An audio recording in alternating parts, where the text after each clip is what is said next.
رب العالمين خالق السماوات والأرض، والصلاة والسلام على رسوله محمده وعلى آله وأصحابه أجمعين.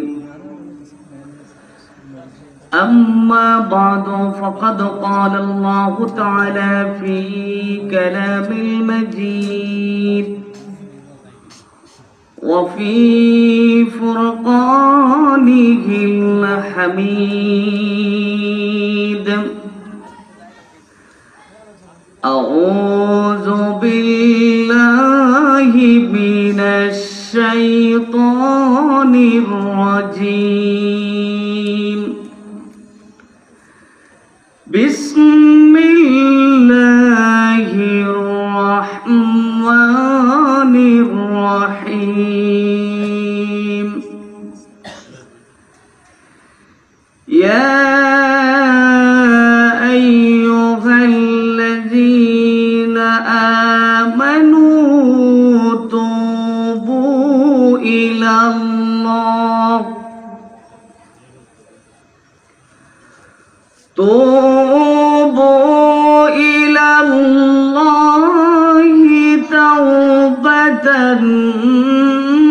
نصوحا.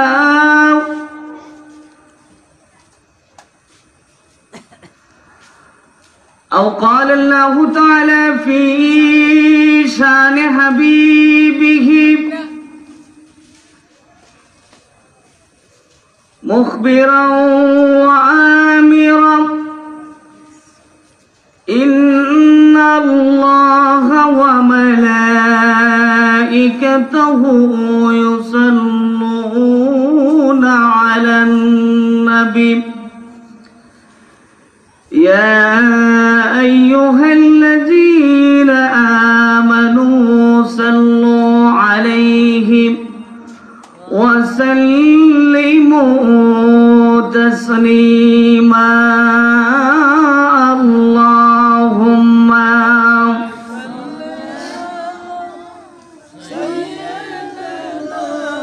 مولانا محمد وعلى علي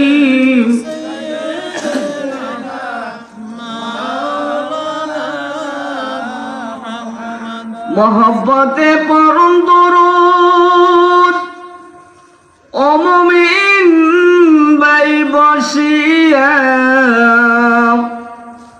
মোদের দরুদ শুনেন নবীজি রওজা পাকে শুইয়া। আল্লাহুম্মা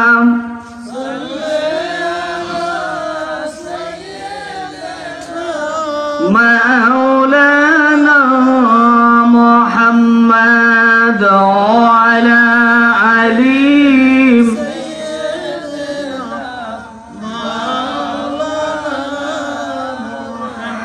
মুমিনের প্রেম বাগানে নবীজি আপনি ফুল গো,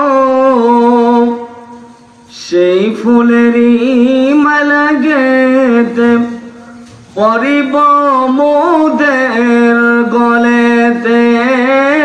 আল্লাহুম্মা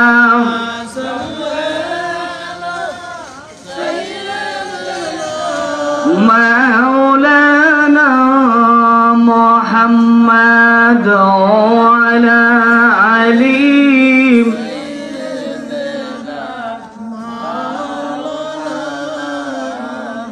لا إله إلا الله لا إله إلا الله لا إله إلا الله لا إله إلا الله لا إله إلا الله لا إله إلا الله سبحان الله والحمد لله لا إله إلا الله سبحان الله والحمد لله لا إله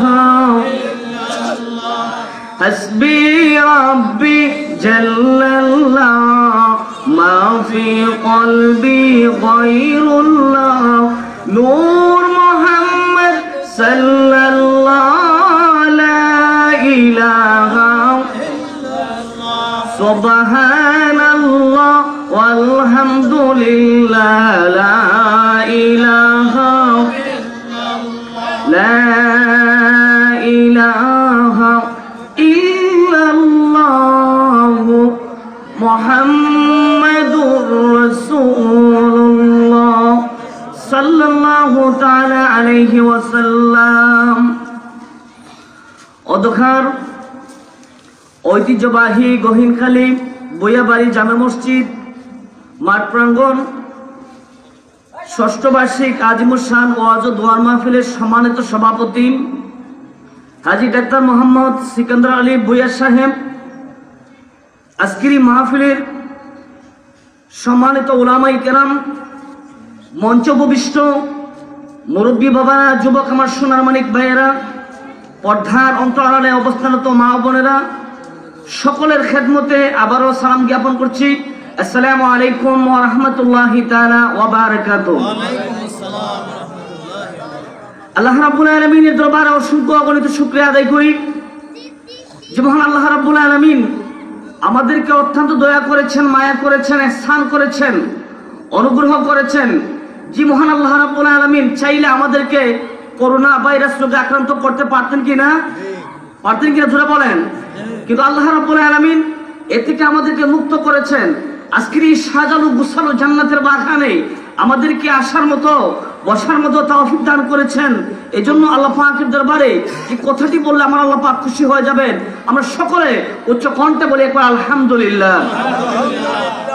পাশাপাশি শুকরিয়া আদায় করি, প্রশংসা জ্ঞাপন করি সেই মহান নবীর, যে নবীকে আল্লাহ রাব্বুল আলামিন আজ থেকে 1400 বৎসর পূর্বে যখন মানব জাতি দিশা হারিয়ে ফেলেছিল, মানব জাতি অন্ধকারের মধ্যে নিমজ্জিত হয়েছিল, ওই সময় আল্লাহ রাব্বুল আলামিন সৃষ্টির প্রধান আকর্ষণ করে আল্লাহ পাকের পরেই যে নবীর পজিশন দান করেছেন তিনি হচ্ছেন মুহাম্মাদুর রাসূলুল্লাহ।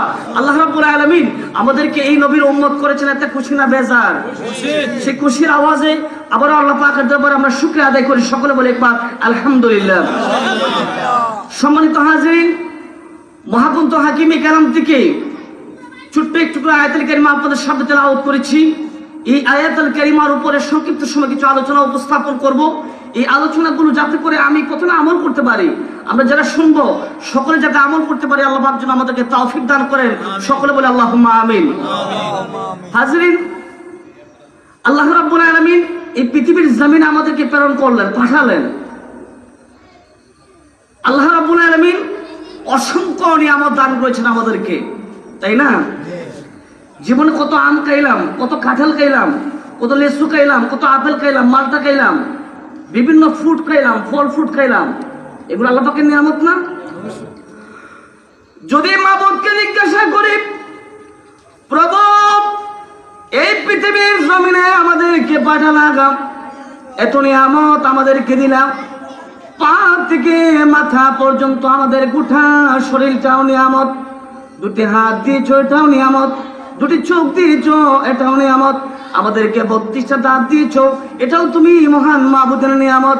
প্রভু কি কারণে গো এই নিয়ামত গুলো আমাদেরকে দান করলাম? কারণটা কি, কোনো উদ্দেশ্য আছে কি? আল্লাহকে যদি আমরা প্রশ্ন করি তোমার কি কোনো উদ্দেশ্য আছে এত নিয়ামত যে আমাদেরকে দিলাম? আল্লাহ পাক বলেন যে আফা হাসিবতুম আন্নামা খালাকনাকুম আবাসা, সুবহানাল্লাহ বলেন। আমার আল্লাহ পাক বলেন তোমরা কি মনে করেছো যে আমি আল্লাহ পাক সুবহানাহু ওয়া তাআলা বিনা প্রয়োজনে আমি তোমাদেরকে সৃষ্টি করেছি, আমার নিয়ামতগুলো দিয়েছি? আমি আল্লাহ পাক সুবহানাহু ওয়া তাআলা একটা না একটা কারণে আমি আল্লাহ পাক সৃষ্টি করেছি। আফা হাসিবতুম আন্নামা খালাকনাকুম আবাসা, এমনিতে তোমাদেরকে সৃষ্টি করা হয় নাই, একটা কারণে সৃষ্টি করেছি। প্রভু কি কারণে আমাদেরকে সৃষ্টি করেছ গো? আবার আল্লাহ পাক রব্বুল আলামিন ডাকতে বলেন, বন্ধু হাবিব আপনি আপনার উম্মতদেরকে জানায় দেন আমার আল্লাহ পাক বলেন ওয়ামা খালাকুতুল জিন্না ওয়াল ইনসা ইল্লা লিয়াবুদুন। আল্লাহ পাক বলেন ওয়ামা খালাকুল জিন্না ওয়াল ইনসা ইল্লা লিয়াবুদুন, আমি জিন এবং মানব জাতিকে, অর্থাৎ মানব জাতি হলো আশরাফুল মাখলুকাত। কেন? আল্লাহ রাব্বুল আলামিন 18,000 মাখলুকাত সৃষ্টি করেছেন, তার মধ্যে আল্লাহ পাক বাছাই করেছেন একটা জাত, এই জাতের নাম কি? মানব জাতি। কোন জাতি? মানব জাতিকে আল্লাহ পাক বললেন আশরাফুল মাখলুকাত, সৃষ্টির শ্রেষ্ঠ জীব হচ্ছে মানব জাতি। আমার আল্লাহ পাক বলেন জিন এবং মানব জাতিকে সৃষ্টি করেছি একটা মাত্র কারণে, আমার নিয়ামত আমি তাদের কাছে অর্পণ করেছি। কারণ হলো একটা, তারা হবে, তারা আপনি করবে, আমি আল্লাহ পাকের ইবাদত করবে। জোরে বলেন সুবহানাল্লাহ। উদ্দেশ্য কি? আল্লাহ এত নিয়ামত দিলেন, আল্লাহ পাক এত খাবার খাওয়াইলেন, এই পা থেকে মাথা পর্যন্ত যার চুল নাই মাথার মধ্যে, টাক মাথা যার আছে সে বুঝতে পারে চুলের কত মর্যাদা আছে। যার দাঁত নাই সে বুঝতে পারে যে দাঁতের কতটুকু মর্যাদা। একটা দাঁত যদি লাগানো হয় ঢাকা একটা হসপিটাল, ডেন্টাল হসপিটালের মধ্যে একটা দাঁতের দাম হলো 10,000 টাকা। ভালো বিআইপি যদি ডেন্টালের মধ্যে গিয়ে লাগান, একটা দাঁতের দাম 10,000 টাকা। তাইলে আল্লাহ রাব্বুল আলামিন যে মহান আল্লাহ পাক 32টা দাঁত দান করলেন, এই 32টা দাঁতের দাম কত? আল্লাহ বলেন তার বিনিময় কি চাইছি? আমি মহান মাবুদের ইবাদত করবা। ইবাদত কাকে বলে?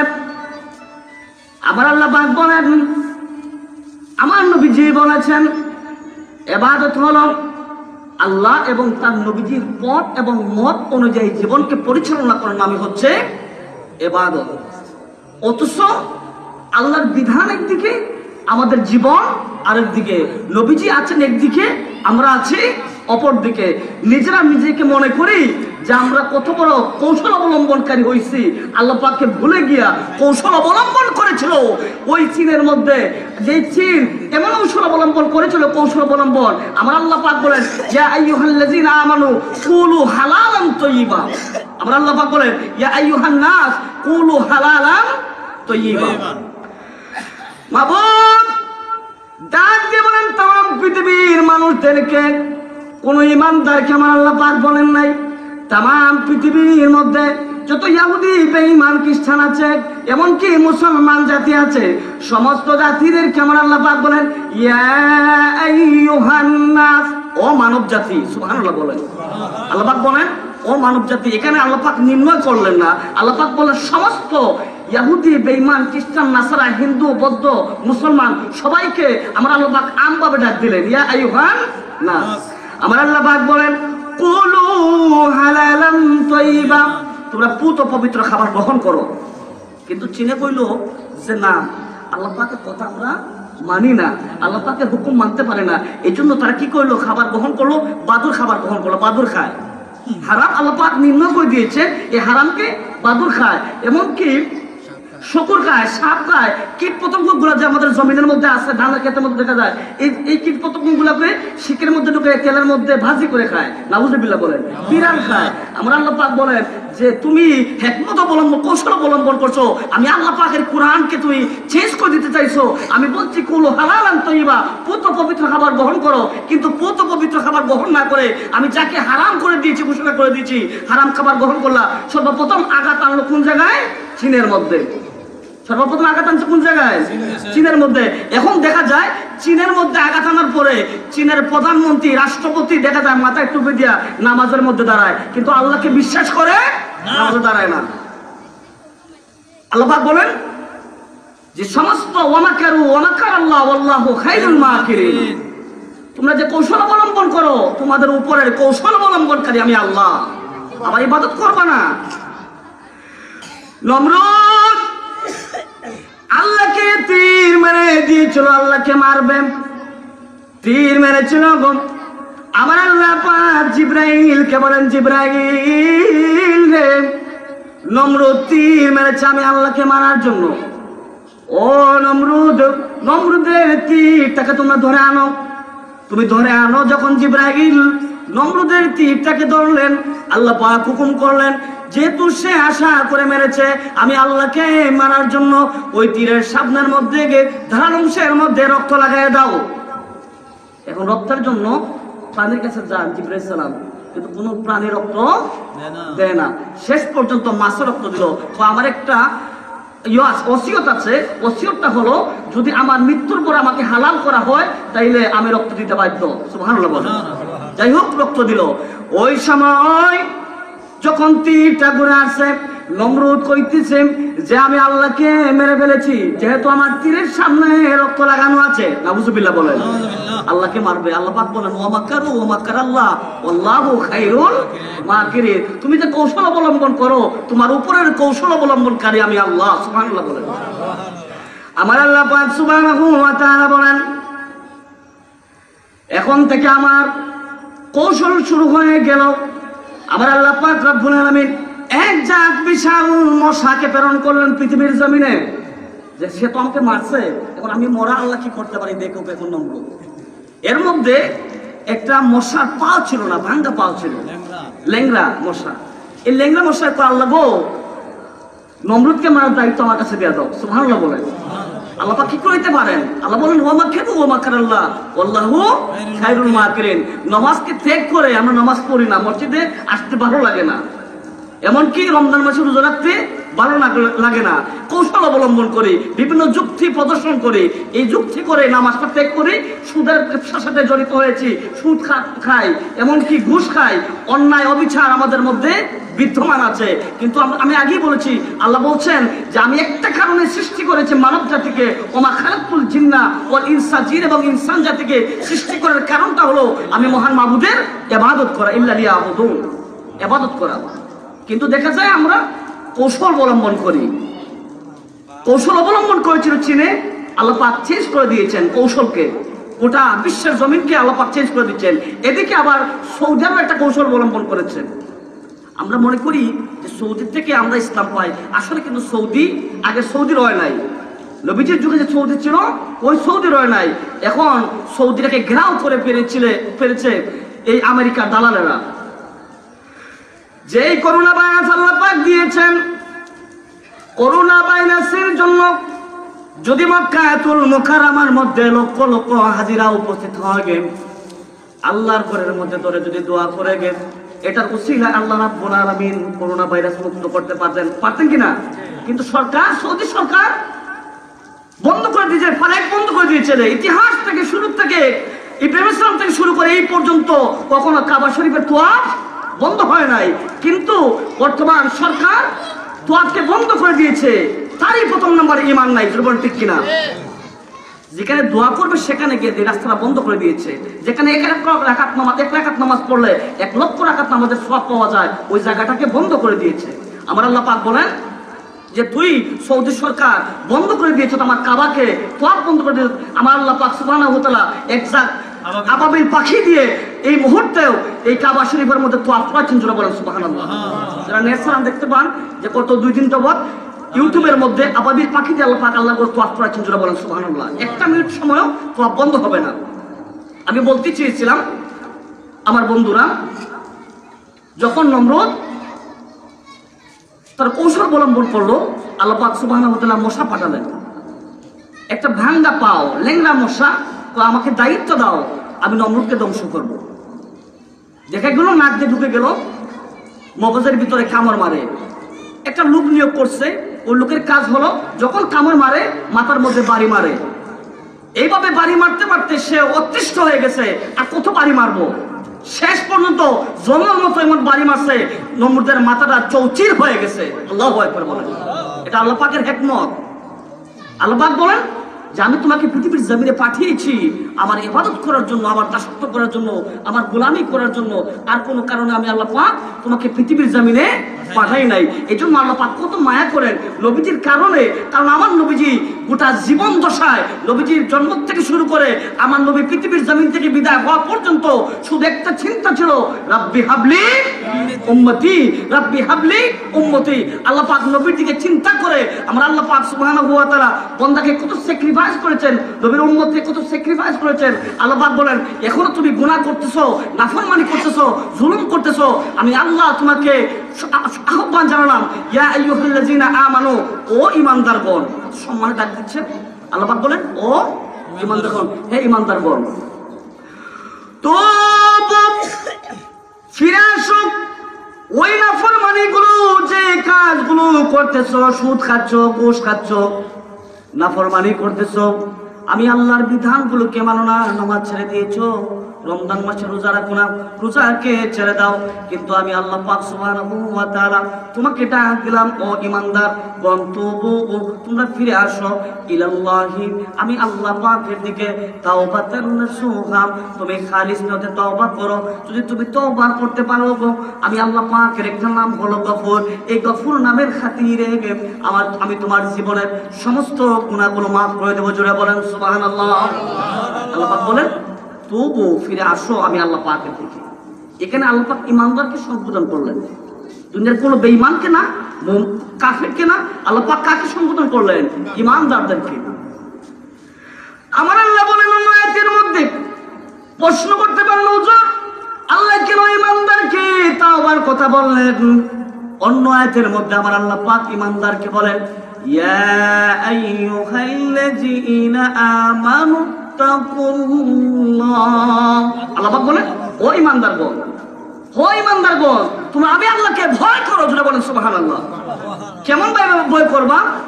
যে ওয়াহুয়া মাকুম আইনামা কুনতুম, বান্দা তুমি যেখানে আমি আল্লাহ আছি সেখানে। জোরে বলেন সুবহানাল্লাহ। তুমি যেখানে আমি সেখানে। তুমি যখন খারাপ কাজ করো, তোমার চিন্তার মধ্যে ইস্তাকতু খারাপ, তোমার তো বিবেক আছে, বিবেককে জিজ্ঞাসা করতে পারো না যে আমি কোন কাজ করি, এই কাজটা কি আমার আল্লাহ কি সন্তুষ্ট আছেন এই কাজের উপরে, আমার নবী কি সন্তুষ্ট আছেন? নিজের বিবেকে রায় দিয়ে দিবে। আমরা আল্লাহ পাক বলেন, ইয়া আইয়ুহাল্লাযীনা আমানুত্তাকুল্লাহ, তোমরা আমি আল্লাহকে ভয় করো। কেন ভয় করবা?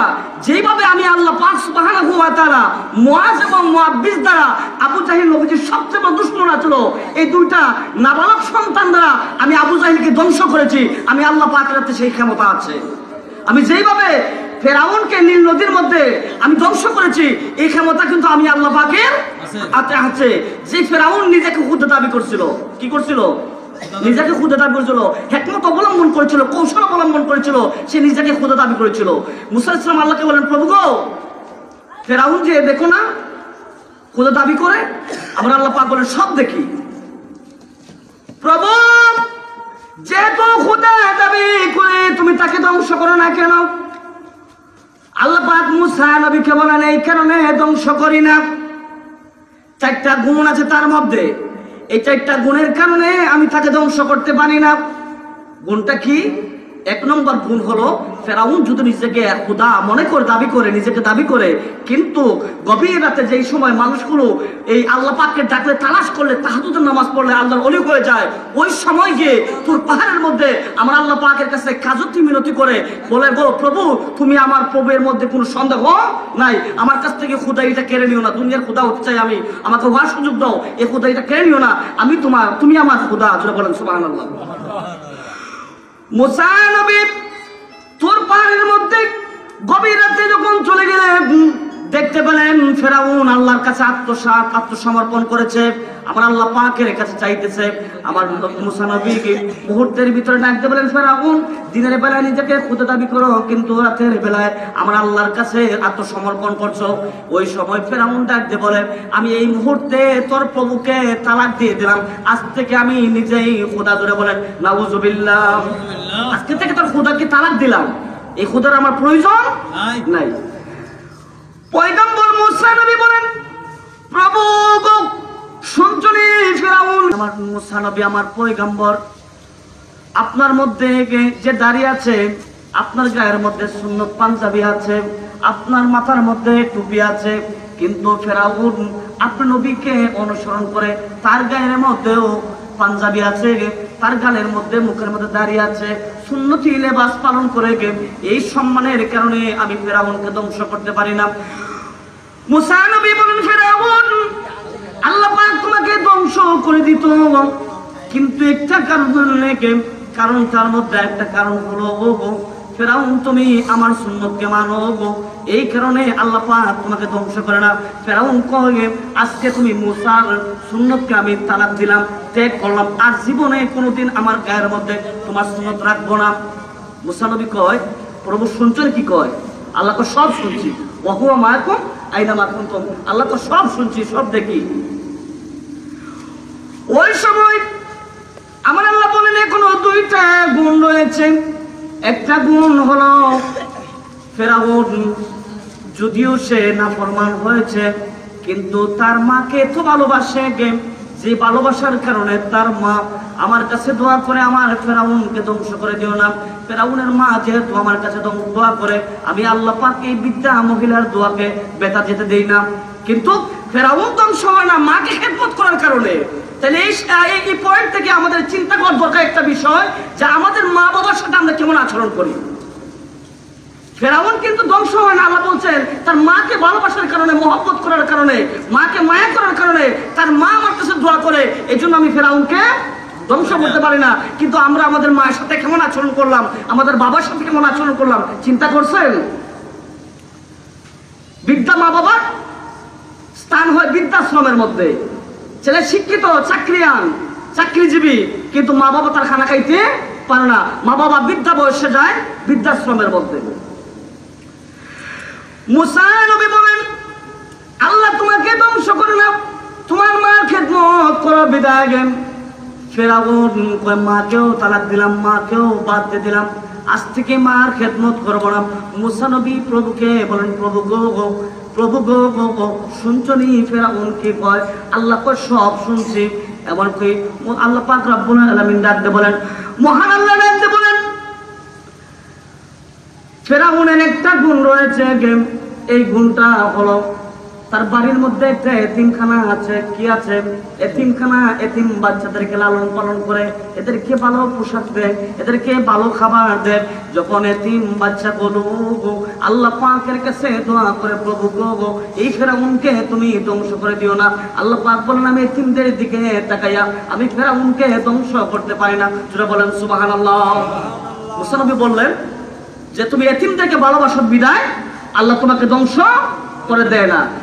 ওই সময় ফেরাউন ডাকতে বলে চাইলে আমি এতিমদেরকে তালাক দিলাম, এতিমদেরকে আসতেই ভালোবাসবো না, এতিমখানা বন্ধ করে দিলাম। আল্লাহ পাককে বললেন মুসা নবী শুনছো না? আল্লাহ গো, আল্লাহ কো সব শুনছি, এখন থেকে আমার ওমা কেন ওমা কার আল্লাহ আল্লাহু খায়রুল মাকিরিন, আমি আল্লাহ পাকের কৌশল শুরু হয়ে যাবে। যারা বলেন সুবহানাল্লাহ। ফেরাউনকে ধ্বংস করলেন আল্লাহ পাক কোন জায়গায়? যখন মুসা আলাইহিস সালামকে ধাওয়া করলো, 3 দিকে সৈন্যবাহিনী নিয়ে ধাওয়া করলো।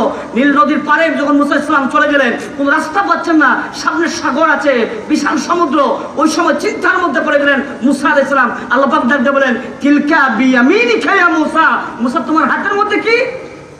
মুসা নবী বললেন আমার হাতের মধ্যে লাঠি। আল্লাহ পাক বলেন ওই সাগরে নিক্ষেপ করো। যখন মুসা নবী সাগরে লাঠি নিক্ষেপ করলেন, আল্লাহ পাক সাগরের মাঝখান দিয়ে রাস্তা বের করে দেন। যারা বলেন সুবহানাল্লাহ।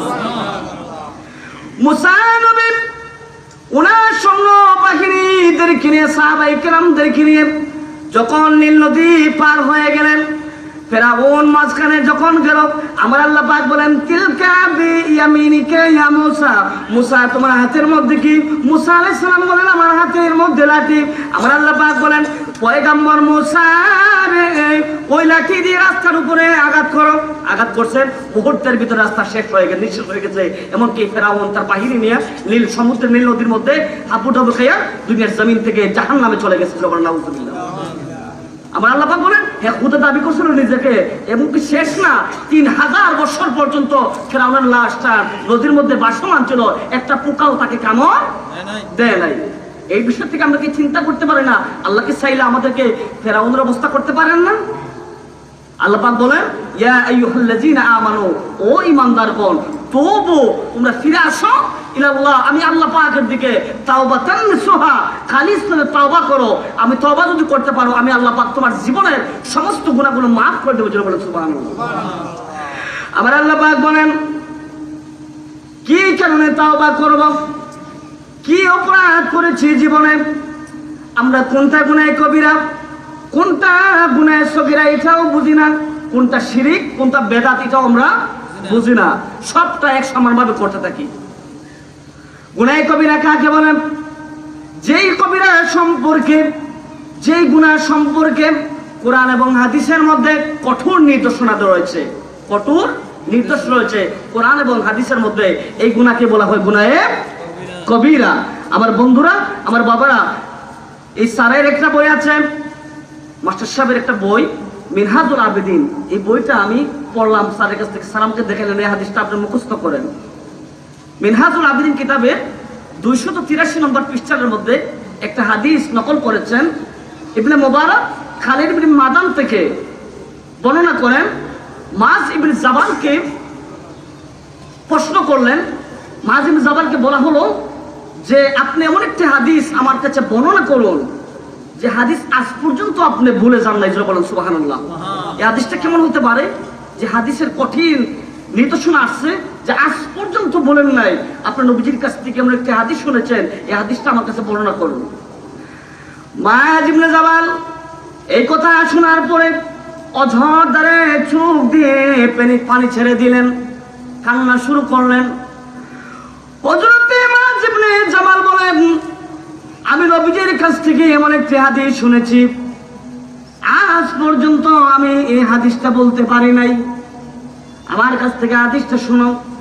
হযরত মুআজ ইবনে জাবাল বলেন, নবীজি সাল্লাল্লাহু আলাইহি ওয়াসাল্লামের সফর সঙ্গী ছিলাম, আল্লাহর নবী উটের সামনে বসলেন, আমি মুআজ ইবনে জাবাল পিছনে বসলাম। জমিন সৃষ্টি করার পূর্বে আমার আল্লাহ পাক সুবহানাহু ওয়া তাআলা 7 জন সম্মানিত ফেরেশতা সৃষ্টি করেছেন। কয়জন ফেরেশতা? 7টা আসমান কিন্তু সৃষ্টি হয় নাই, 7টা জমিনও সৃষ্টি হয় নাই। আমার আল্লাহ পাক 7 জন ফেরেশতা সৃষ্টি করলেন কেন? 7টা আসমানের পাহারাদার হিসাবে, দারওয়ান হিসাবে, দারোগা হিসাবে। এই ফেরেশতার কাজ কি? একটা মানুষ 24 ঘন্টার ভিতরে নামাজ পড়েছে, রোজা রেখেছে, হজ আদায় করেছে, যাকাত প্রদান করেছে, মানুষদেরকে সৎ কাজের আদেশ প্রদান করেছে, খারাপ কাজ থেকে মানুষকে নিষেধ প্রদান করেছে, তাসবিহ তাহলিল জিকির আজকার করেছে, ওই সমস্ত আমল নামা সমূহ একত্র করে দুনিয়ার জমিন থেকে একদল ফেরেশতা আসমানের দিকে, আরশে আজিমের দিকে নিয়ে রওনা যান। ওই সময় প্রথম আসমানের যে ফেরেশতা আছে, 7 আসমানের জন্য কয়জন ফেরেশতা আছে? 7 জন। প্রথম আসমানের ফেরেশতা ওই ব্যক্তির আমলনামা দেখে এত খুশি হয়ে যাবেন, এবং যে ফেরেশতাগুলো তার আমলনামা বহন করে যাচ্ছেন এরা অত আনন্দিত, এই প্রথম জমিন থেকে শুরু করে প্রথম আসমান পর্যন্ত তার আমলনামার কারণে আলোকিত হয়ে গেছে। বলেন সুবহানাল্লাহ। লোকটা একটু ভালো আমল করছে। প্রথম আসমানের পাহারাদার ফেরেশতা ডাক দিয়ে বলে, ওই লোকটা এত সুন্দর আমল করেছে, কি আমল করেছে? ভালো আমল করেছে, যার আমলের কারণে জমিন থেকে প্রথম আসমান পর্যন্ত আলোকিত হয়ে গেছে। এত খুশি ফেরেশতা, যে ফেরেশতা গুলো আমলনামা বহন করেছেন ওই ফেরেশতা গুলো এত খুশি। ওই সময় প্রথম আসমানের ফেরেশতা ডাকতে বলেন, দেখি তার আমলনামা সমূহ আমার কাছে তো, দেখি তো ভালো কি আমল করেছে। ওই ফেরেশতা যখন প্রথম আসমানের ফেরেশতা আমলনামা যখন হাতের মধ্যে নেবেন, হাতের মধ্যে নেওয়ার পরে ফেরেশতা ডাকতে বলবেন, যার আমলনামা নিয়ে আসছো গো, তার আমলনামা তার মুখের মধ্যে ছুঁড়ে মারো। জোরে বলেন নাউজুবিল্লাহ। এত ভালো আমল করলো, কিন্তু ফেরেশতা বলছেন তার আমলনামা তার মুখের মধ্যে ছুঁড়ে মারো। কারণটা কি? কি কারণে? ওই ফেরেশতা ডাকতে বলেন, মহান প্রভু আমাকে প্রথম আসমানে দায়িত্ব দিয়েছেন, আল্লাহ পাক বলেছেন যদি কোনো ব্যক্তি গীবত করে, কুৎসা রটনা করে, যেন কুৎসা রটনাকারীর কোন ইবাদত আল্লাহ পাকের 7 আসমান অতিক্রম করে আল্লাহ পাকের আরশে আজিমের মধ্যে না যায়। জোরে বলেন সুবহানাল্লাহ। আল্লাহ পাক বলছেন কি? যে প্রথম আসমান আমাকে বসাইছেন। ফেরেশতা বলছেন, আল্লাহ বলছেন কোন গীবতকারী যত ভালো ইবাদত করুক না কেন, প্রথম আসমান অতিক্রম করে আল্লাহ পাকের আরশে আজিমের জন্য তার ইবাদত না যায়। এই জন্য সে গীবতকারী ছিল, সমস্ত আমল ছিল ভালো, কিন্তু সে মানুষের কুৎসা রটনা করেছে, গীবত করেছে, পরনিন্দা করেছে, সমালোচনা করেছে। এই জন্য আল্লাহ পাক বলছেন তার আমলনামা যেন আকাশের দিকে না যায়। তাইলে কি আমল করলাম আমরা? আমাদের মধ্যে গীবত আছে? আমরা কি গীবত করি? গীবত হচ্ছে আল গীবাত ওয়াশাদ্দু মিনাজ জিনা। নবীজি ফরমান গীবত হচ্ছে যে জিনার চাইতে মারাত্মক একটা বড় গুনাহ। কারণ আপনি জেনা করবেন, জেনা করার পরে আপনি বুঝতে পেরেছেন ভুল করেছেন, কিন্তু বুঝতে পেরেছেন আল্লাহর কাছে আত্মসমর্পণ করেছেন, আল্লাহ পাক গফুর নামের খাতিরে আপনার জীবনের গুনাহ মাফ করে দিবেন। আর গীবত হলো এমন একটা গুনাহ যার পিছনে আপনি গীবত করেছেন, আগে তার কাছে মাফ চাইতে হবে, সে যদি মাফ করে আল্লাহ পাক বলেন আমি তাকে মাফ করব। এটা কঠিন গুনাহ না? জিনার জিতে মারাত্মক গুনাহ। তাহলে কোনো গীবতকারীর ভালো ইবাদত আল্লাহ পাকের আরশে আজিমে যায় না। দ্বিতীয় নম্বর, আকাশের মধ্যে একজন ফেরেশতা বসে আছে, আরেকদিন একজন ব্যক্তির আমলনামা নিয়ে যাচ্ছে। দ্বিতীয় আসমানে যাওয়ার পরে ওই ফেরেশতা ডাক দিয়ে বলেন দেখি সে কি আমল করেছে, মনে হয় ভালো আমল করেছে, দেখি তার আমলনামা। যখন ওই ফেরেশতার হাতে আমলনামা দেওয়া হবে, ওই ফেরেশতার কাছে আমলনামা দেওয়ার পরে ফেরেশতা ডাক দিয়ে বলবেন তার আমলনামা তার মুখের মধ্যে ছুঁড়ে মারো। কারণটা কি? আমার আল্লাহ পাক বলেন, ফেরেশতা বলেন, আমার আল্লাহ পাক সুবহানাহু ওয়া তাআলা আমাকে দ্বিতীয় আসমানের মধ্যে বসাইছেন। আল্লাহ পাক বলেছেন পার্থিব মতলবার আশায় যদি কোনো মানুষ কোনো কাজ করে, মেম্বার চেয়ারম্যান আছে না, নেতা কর্মী আছে না, মসজিদের মধ্যে টাকা দেখাইয়া দেয় আছে না, কিন্তু পার্থিব মতলবের আশায় কোনো কাজ করলে কাজ হবে না। কাউকে দেখানোর জন্য কোনো ইবাদত করলে ইবাদত কবুল হবে না। আপনি যখন দান সদকা করবেন ডান হাতে দিবেন যাতে করে আপনার বাম হাত না বুঝতে পারে, কিন্তু আপনি পার্থিব মতলবের আশায়, ভোট পাওয়ার আশায়, মানুষের জনপ্রিয়তা পাওয়ার আশায় যদি আপনি কোনো কাজ করেন, ওই আমলনামা আল্লাহর দরবারে কবুল হবে না। দ্বিতীয়